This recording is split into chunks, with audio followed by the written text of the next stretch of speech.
Mswati inkosi ithula akayithathe akahambe nayo akayithathe yotenza bakhe wone akayithathe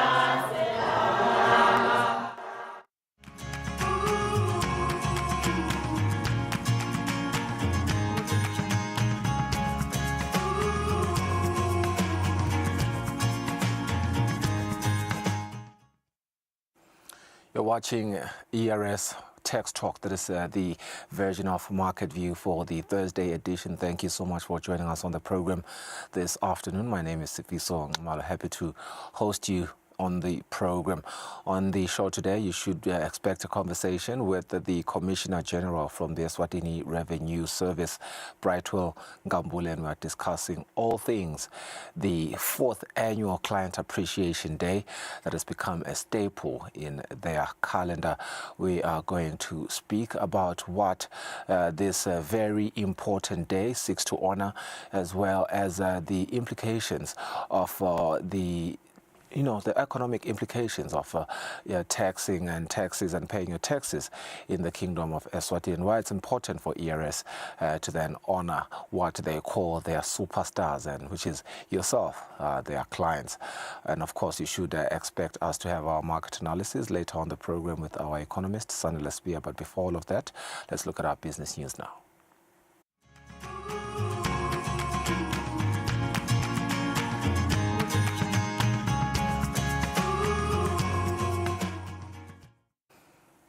In our first story, Eswatini's youth make up 73% of the country's population and are being encouraged to look beyond traditional employment and explore opportunities in the green economy.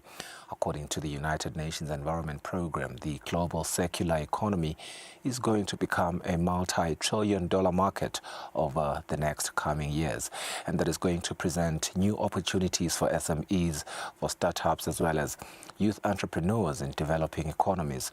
With climate change already driving demand for sustainable skills, Ligusasa Letfu and the Eswatini Climate Change Youth Parliament are equipping young people with the knowledge to access, as well as green jobs, build climate-smart businesses, as well as to contribute to a more resilient future. More than a climate agenda, the green economy in Eswatini is increasingly being positioned as a business opportunity.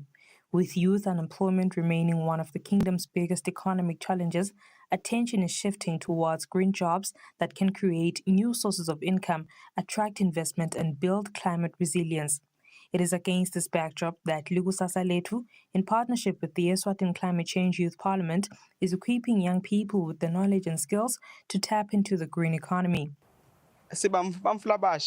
Most of the time, they normally have the passion and they have the willingness to learn. But in most cases, you find that they bete the kono noma bete laban for the networks, the relevant networks, or the relevant information to tap into such initiatives, such as the green economy. The Eswatini Climate Change Youth Parliament, CCYP, established to amplify the voices of young people in climate governance and strengthen climate literacy, says climate change has evolved from being purely an environmental concern into a major economic issue. Vice Chairperson Demalangeni Lamin outlines how the platform is helping prepare young people to participate in this rapidly evolving sector. We have been part of the consultations held by the Eswatini National Trust Commission, whereby we were looking at the National Biodiversity Strategy and Climate Action Plan. So we contributed towards that framework. We contribute towards the NDC 3.0. And within this contributions, we have a number of sectors whereby the young people can actually focus on. That is within the energy space, within the agricultural space, within waste management, land degradations, and biodiversity, just to mention a few. The International Labour Organization estimates that the global transition to a green economy could create 24 million new jobs by the year 2030, provided countries invest in sustainable energy, resource efficiency, and climate-resilient industries. Commonwealth National Climate Finance Advisor to Eswatini, Dr. Deepa Pula-Nikatil, says Eswatini cannot afford to view its youth as job seekers. Instead, they should be equipped with the skills to build green enterprises, attract climate finance, and transform climate challenges into commercial opportunities that create employment. Globally, there is a skills gap. The demand for green technology and the climate policies are creating more demand for green jobs, and the talent is much less. So there's always a gap that needs to be filled. And so the youth have to fill those gaps by training themselves, getting green skills so that they are able to meet those talents that are required in the market. Because green skills and this green economy is a rapidly growing field, there is need for continuous reskilling. So while the curriculum and all may have been developed in the past, we have to keep updating the skills in order for the youth or whoever is getting skilled to be relevant in the market. So there are these strides are happening. There is climate change being integrated into curricula from the school level. We are working with the University of Eswatini. In 2025, the World Bank reported that almost half of Eswatini's youth is unemployed, while more than 50% are not in education, employment, or training, highlighting a significant untapped labor force that could be absorbed by green industries. Jobs ranging from renewable energy and climate-smart agriculture to waste management and sustainable construction are therefore increasingly viewed as high-growth industries capable of driving private sector investment, entrepreneurship, and long-term economic diversification. Reporting, Nautilus Tole, Vumgosinzinisa, Matapa. As African countries continue to prioritize trade, digital transformation and regional integration, the demand for smart transport and logistics solutions has grown. The Rural Science and Technology Park, known as the RSTP, is calling on high-potential startups in Eswatini to compete for a chance to represent the kingdom at the Angola Hub Transport and Logistics Summit for the year 2026. The summit is going to take place in Luanda from the 28th to the 30th of September. The platform is one of the largest transport and logistics gatherings in the SADC region, convening global and continental industry leaders, investors, policymakers, and innovators to explore the future of moving goods, people, and services across Africa. This opportunity comes as Eswatini seeks to strengthen its role as a regional trade and transport corridor, from improving border efficiency and digitalizing customs processes to supporting e-commerce, smart mobility, and supply chain innovation. They also want to strengthen local entrepreneurs that have the potential to develop solutions that address some of the region's logistical challenges. The RSTP is looking for startups that use technology, providing solutions such as cargo tracking, digital freight platforms, cross-border payment solutions, and AI-powered route optimization, amongst others. Now, these are the innovations believed could help reduce the cost of doing business, improve regional connectivity, as well as boost intra-SADC trade. With the application deadline that is set for the 1st of August 2026, the unique initiative is a call for local entrepreneurs to take their innovation beyond borders to develop solutions that can compete regionally and benefit from regional exposure. Our conversation with the Commissioner General from the Eswatini Revenue Service coming up next after the break.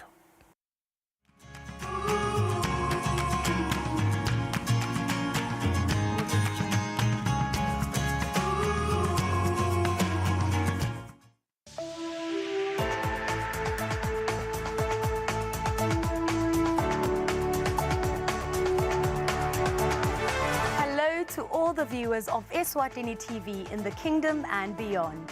Eswatini TV is regulated by the Eswatini Communications Commission through the Broadcasting Code and Broadcasting Guidelines. Under these instruments, the station commits to broadcasting information and news that have been fact-checked, programs and content in respectful language with no elements of hate speech, violence, or sexual activity.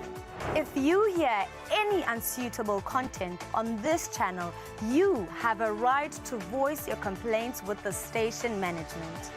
Should you not be satisfied with the response or action taken, you can escalate your matter to the Communications Commission at PO Box 7811 Babani.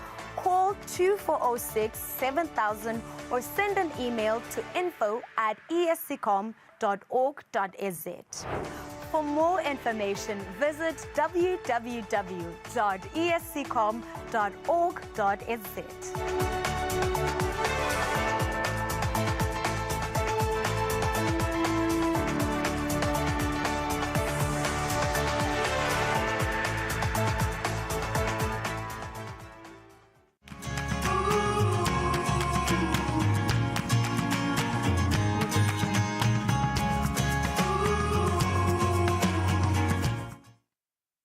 Welcome back. You're still watching Market View. This is ERS Tax Talk. Our focus now turns to an occasion that has become a very significant fixture on the Eswatini Revenue Service calendar. The fourth annual Client Appreciation Day is going to take place tomorrow, the 10th of July 2026, and it is bigger than just a ceremonial gathering because it recognizes, and it is indeed a recognition of the individuals and businesses whose commitment to tax compliance continues to strengthen public finances as well as support national development. It is held under the theme Stars of Compliance, honoring clients who build Eswatini. This event is going to celebrate the indispensable role that compliant taxpayers play in building a resilient and prosperous economy. Now, to unpack what this year's celebration represents and what it says about the evolving relationship between the tax authority and its client, we're joined by the CG, Commissioner General of the Eswatini Revenue Service, Mr. Brightwell Ngambule. Thank you so much for your time and welcome to the program, Sutu. Client Appreciation Day has become a staple in our newsrooms, and we always love to see the media reports around it. Of course, personally, I love the glam and the glitz of it all, but also I think the beauty of what it seeks to do. Maybe you need to tell us why it's such an important event for the ERS. Good morning, Mngoni, and good morning to our viewers. The Client Appreciation Day indeed is a very, very big item on our calendar for the year. On this day, we acknowledge the clients, taxpayers, and traders that honor their tax and customs obligations on time and in full. And you would agree with me with this is Sustainable Development Goal number 17 that says domestic revenue mobilization is the most sustainable source of funding for government. So those that come forward and honor their tax and customs obligations on time provide sustainable funding for the government, and ensuring that we fund our budgets, we fund our services ourselves as a Maswati, without having to go from door to door for the government to go asking other donors to donate to fund our budget. So we fund it ourselves, and also without having to rely on borrowing. If you borrow at some point, you have to repay, and exactly. That can hurt our economy. And how are you going to pay back? You have to make the money. The money comes from taxes. So that's why this day is so important, because it is an opportunity for us as the ERS and for the minister to say thank you. Absolutely. To our clients. Yeah, I love the theme, Stars of Compliance, honoring clients who build Eswatini. Maybe let's just drill down on this theme in terms of what it wants to communicate to its clients. They are stars. They're actually superstars. They are the ones that make our economy tick. So we want to send the message that if you honor your tax and customs obligations on time, you are a very important contributor in the economy. You are a superstar. So, and you are shining, you know, you are a shining example.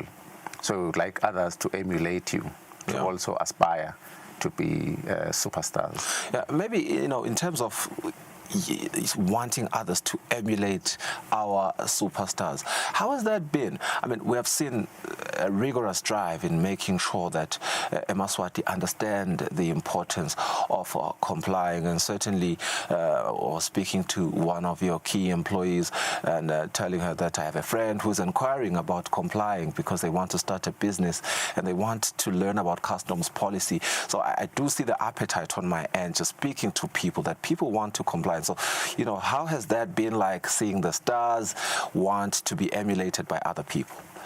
We have seen voluntary compliance grow.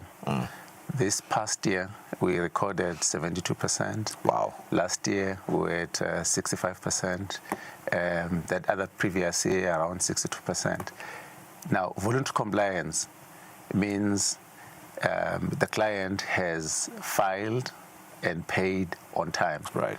So 72% growth means 72% of the revenue that we've collected was paid for on time. Wow. And that is a product of a number of initiatives. It's a product of our own effort, being the taxpayer education that we do in all, you know, different channels. It is also a product of the appetite by Eswatini wanting to do their own thing, wanting to fund our economy themselves. We are beginning to see that. And I must mention and actually commend the Ministry of Finance and government in general. They have agreed to put together a project that we are calling Taxes at Work, where the various communications officers will also be educating the country on how the different taxes fund the programs in the various ministries. Right. And also, you may be aware of the minister's own, I think it's called Finance in Focus. This is a program where regularly... Finance Minister, yes, I've seen it. Yes. Where he would regularly, go on the different social media platforms to explain different concepts. And every once in a while, he would be talking about, how the taxes fund government's program. Yeah. So we've seen the appetite grow from Eswatini to comply in full and comply on time. And certainly we give credit to the intentional efforts that the ERS has made, and perhaps even us, we can just jump in there and celebrate with you and say you have partnered with us on this particular show, and we have certainly disseminated a lot of taxpayer education. I think that has also played, even if it's marginal, but I know that it isn't marginal, it's very significant. It's big. A significant role. Yeah, going back to the event, we've seen over the years that there's always distinguished guests there. Who can we expect this year's event? So this year we have the Minister of Finance himself, and he will deliver the keynote address in the event.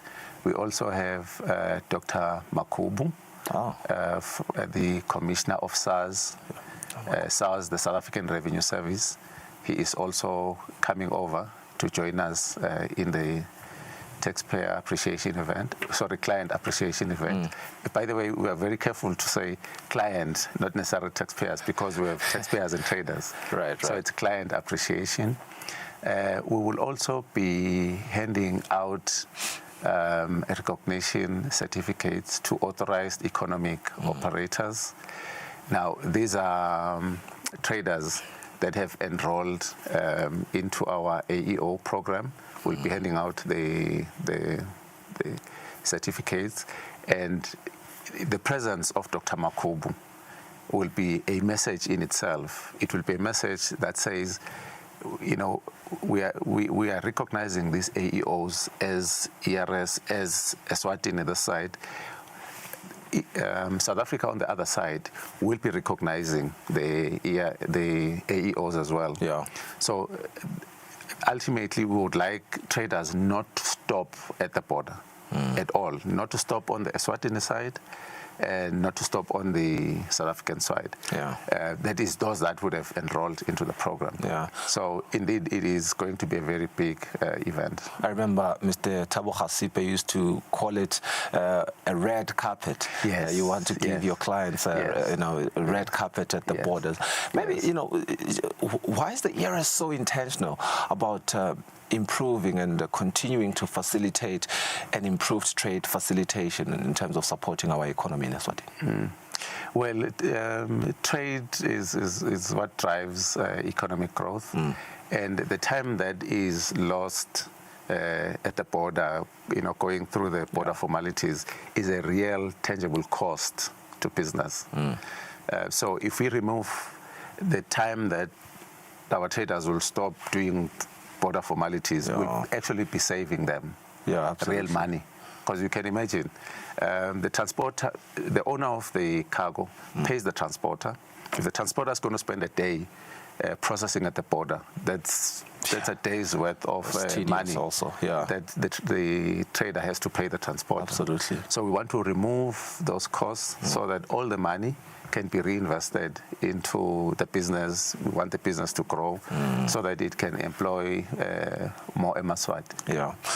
CJ, I love awards, particularly because too often they award different categories, and I love people seeing people get honored for the work that they do. Maybe you can, just a sneak peek of some of the categories that are going to be recognized this year.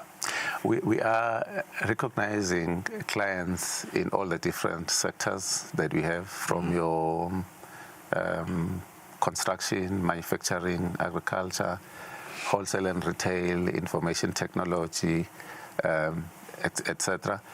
We're recognizing clients in those different sectors, and in each sector, we will be recognizing clients in the various segments within the sector, from large taxpayers, large clients, large, medium, small, micro. We'll also be recognizing individuals from the different districts, from the four districts in the country. We'll be recognizing clearing agents as well, because they are part of our key partners in this equation. Yeah. Yes. The thing about awards, though, is that they can start a lot of talk. I don't know if you're a football fan. Over the past 2 decades, the Messi and Ronaldo debate, some Ballon d'Ors have been said not to have been credible and fair. Similarly, with other football awards, I want to ask you, how do you maintain that there's credibility and fairness in these particular awards? First of all, the criteria is very simple. We only consider those that have complied voluntarily.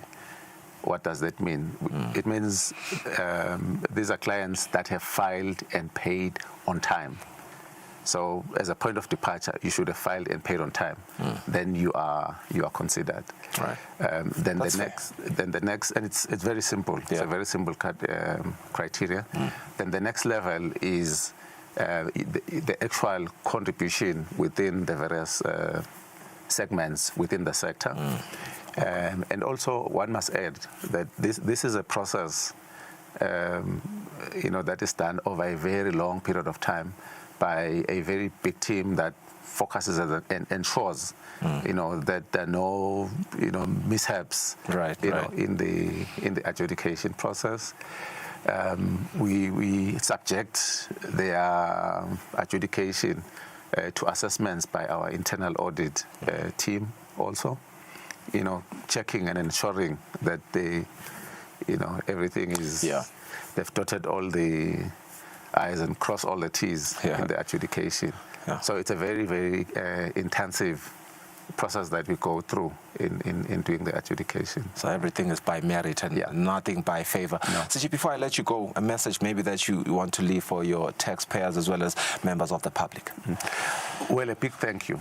Really, it is to say thank you, to thank Eswatini, thank the businesses in the country, thank our channel partners like the banks, and the telecom companies, and thank our media, yourself, Eswatini TV, radio, print media, electronic media, to thank all of them, for joining with us in making. This is actually making us proud as a Maswati that we are funding our own budget, because that's all that ERS is about. That's huge. Yeah. We want to fund our own budget, and we are doing that very well. So it's a big thank you to everyone in the country. And we're getting better every year. And certainly, if we continue to honor our stars who comply and our clients who build Eswatini as the theme underscores this year's event, we will continue to be able to fund our budget. The Commissioner General from the Eswatini Revenue Service, Mr. Brightwell Ngambula, the event takes place tomorrow, the 10th of July, and we are very excited to see how it unfolds. That marks the end of this segment. We'll go for a net break. The show shall continue shortly. Stay with us.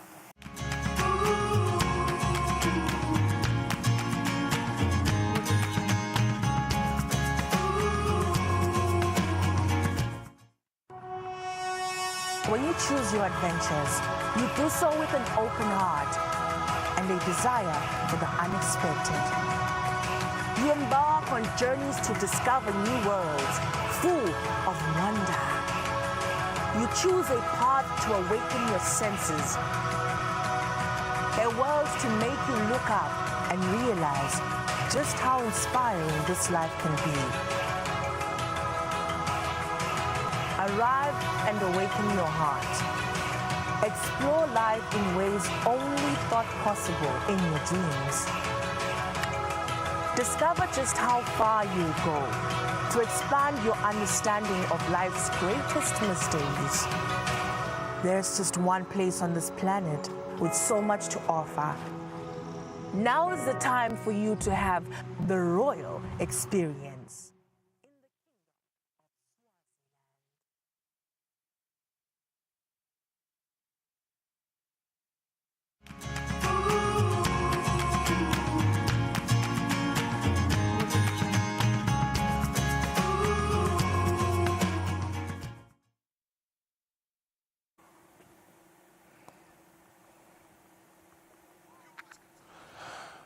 All right, welcome back to the program. We'll look at the markets now, and we'll try to, because we don't have Sunless B, our economist is struggling to connect with us today. Regardless, we'll show you what the numbers look like just now on the screen.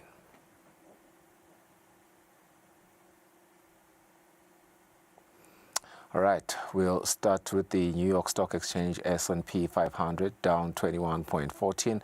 Nasdaq 100 is up plus 51.96.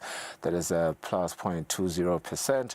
And the Dow Jones Industrial Average is minus 1.09%. And we'll move on from the New York Stock Exchange and look at the European markets, and we start with the FTSE 100. What we're seeing here is the FTSE is down 0.65%, and the DAX is up 0.25%, and the CAC 40 index is up 0.028%. Moving along, as we look at the Asian stock market, the Nikkei 225 is up 1.38%. The Hang Seng index is down 0.70%, while the Shanghai Composite Index is a plus 1.65%.